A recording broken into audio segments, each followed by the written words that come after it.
Bienvenidos a este programa Un ancla en la tormenta. Soy el padre Óscar García, estoy haciendo un recorrido en las diversas etapas de la persona para ayudar, ser como una especie de luz o ayuda en la maduración, en el acompañamiento de la maduración de los niños y las niñas.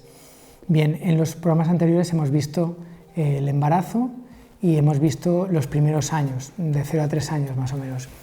Hoy vamos a ver esta etapa de 3 a 6 años, lo diríamos la educación infantil, y en esta etapa fundamentalmente el niño aborda lo que es el descubrimiento de la propia identidad. ¿Quién soy yo? ¿No?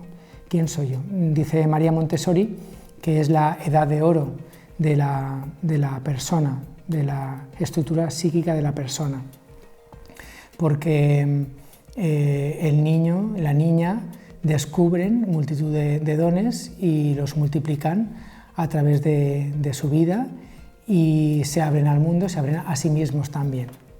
Además, como decía, es la etapa de la identificación sexual, donde el cerebro, que sabéis que como veíamos con Erikson, tiene un crecimiento que no es lineal, sino es por etapas, pues también tiene ciertos momentos como ventanas, periodos críticos en los que se da un aprendizaje que se favorece más que otro.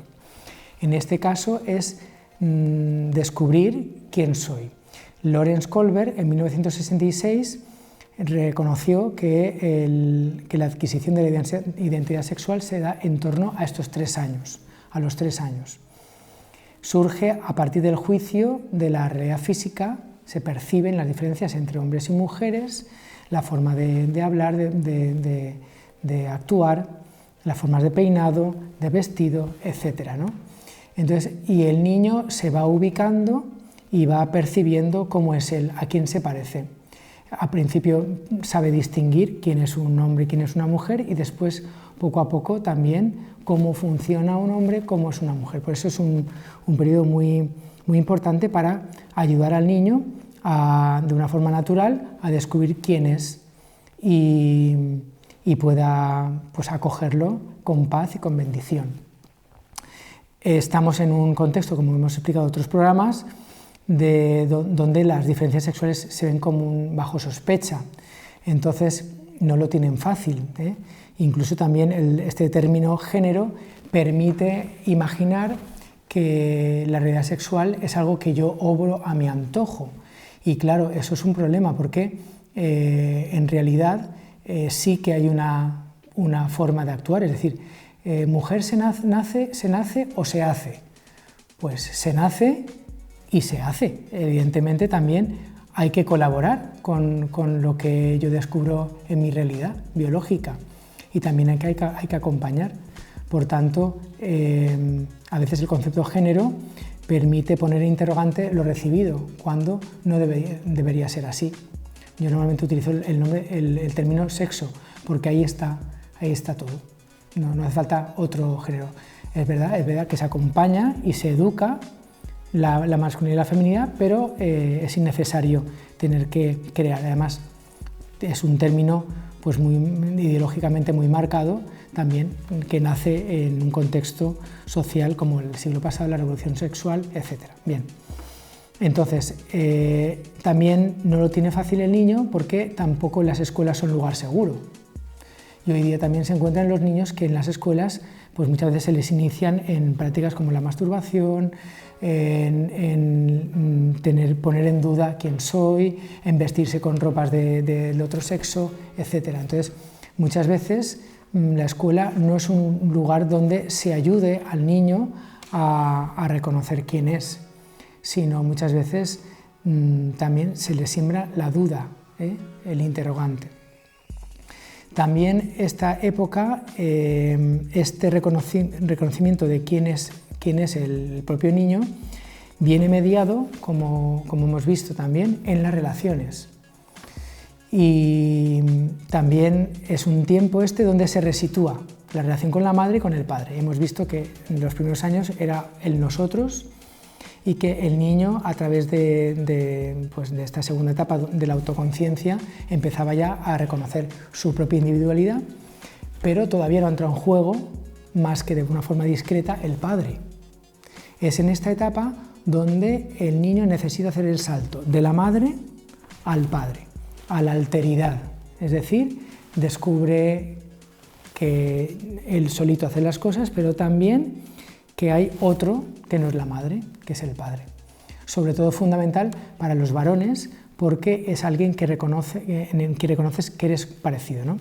Hoy día, pues sabéis que vivimos el eclipse del padre, algunos lo llaman el progenitor que no es la madre, ¿no? Por tanto, el papel del padre muchas veces también está visto con rechazo, con desprecio, y no es fácil hoy día ser padre, pero es fundamental para el niño, porque es su referencia, es su realidad, es su espejo. Entonces el niño, para madurar como niño, necesita dejar la madre y salir al padre, que la madre permita este salto y que el padre sea algo admirado, algo deseable, algo a lo que tender. Para ello también la madre es fundamental, su concurso, es decir, esta sabiduría, saber que necesita a su padre y también quedar de una forma discreta, ¿no?, en lo oculto, dejar pasar a su padre, dejarle un espacio, ¿no? Si la madre no reconoce a un padre y trata de posesionarse o apropiarse de su hijo, este hijo no podrá dar el salto. A veces no es solo la ausencia del padre la base de muchas heridas, sino también la manera incorrecta con la que la madre se ha relacionado con el padre, porque le ha quitado la autoridad, lo ha juzgado, ha hablado mal de él. Entonces la madre tiene un papel fundamental, necesario, imprescindible. Además de esta experiencia de salto a la piscina del niño, también enriquece toda esta etapa si tiene hermanos, la relación con los hermanos, con los abuelos, con la debilidad. Son relaciones que son fundamentales para crecer en compasión, en realismo, en necesitarse unos a otros. Algunas heridas de esta etapa de la infancia, alguna que ya hemos hablado en las etapas anteriores, que es fundamental, como decía, el amor esponsal, el amor de los padres, que eso también deja huellas en el hijo, si está o no.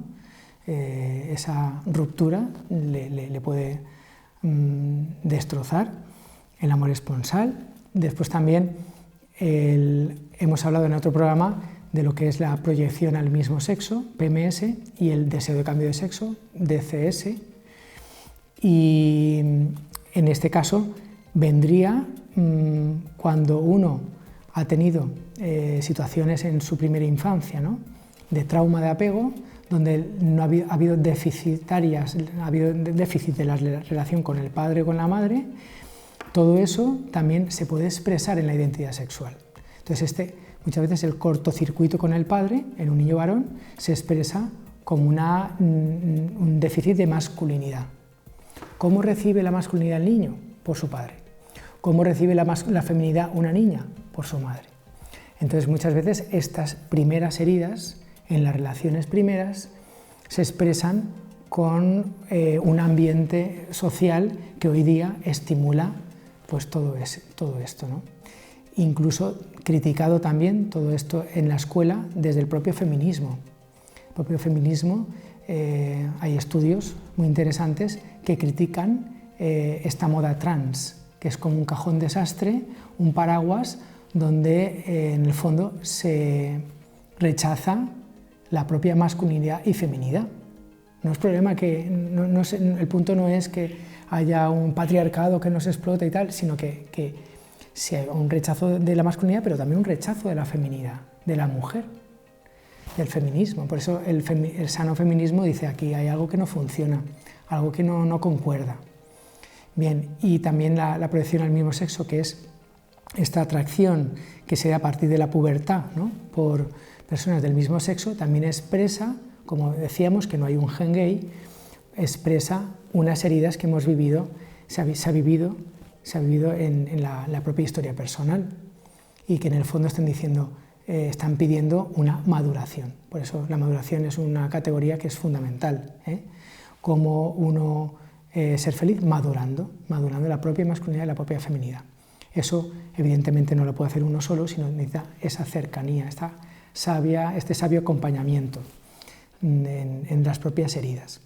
También otras heridas que se pueden dar es la rivalidad entre hermanos, porque muchas veces es una riqueza la fraternidad, pero también muchas veces los hermanos se pueden hacer daño, y a veces hermanos mayores que tienen sus propias heridas lo pagan con los pequeños, y a veces la familia, en lugar de ser un paraíso, puede convertirse en un infierno. Entonces, a veces uno puede arrastrar estas heridas, incluso pues también de maltrato, de burlas, incluso ciertos abusos verbales o físicos de parte de hermanos. También otra herida es la hiperpaternidad, cuando los padres, en lugar de ejercer de padres, de administrar una vida que no es suya, se convierten en, de alguna manera, dioses, que no pueden permitir ningún sufrimiento, que son permisivos con sus hijos, que están permanentemente centrados en ellos, ¿no? Y que en el fondo pues, desconfían de que puedan enfrentarse a la vida y sufrir. No es malo que el niño sufra, todo lo contrario, necesita sufrir para crecer y madurar. O sea, el sufrimiento es parte de la vida, y para lograr algo tiene que también saber que cuesta, que no es fácil, ¿no? Por eso pues la hiperpaternidad de alguna manera es una degradación de lo que es la paternidad. También la exposición temprana a las pantallas es también actualmente es un fenómeno que está siendo fuente de mucha distorsión y degradación de los niños. Es algo muy atractivo, pero que tiene sus consecuencias nefastas, ¿no? Por eso psicólogos cada vez más alertan antes de los 16 años, prohibido tocar absolutamente la pantalla, ¿no? Las pantallas no son para los niños, no son para ellos, porque no están preparados. Por eso esta exposición temprana es la puerta a otras adicciones y otras situaciones que les van a hacer un gran daño. Criterios pedagógicos de maduración, pues sería fundamentalmente ayudarles a los niños en la relación con sus padres, que sean padres cercanos, firmes, pero también poder acogerlos tal y como son, cuidar el lenguaje, las relaciones, la manera de actuar con ellos, la bendición, la esperanza, no el juzgar, no el etiquetar, no las burlas, ayudarles a crecer también a través de las pruebas de la vida, la comunión entre los padres. Son criterios que ayudan a madurar, ¿no? Que ayudan a ver la vida, ¿no? con valor, con esperanza y con acierto. Próximo capítulo vendrá ya la niñez, de 6 a 12 años. Que Dios os bendiga.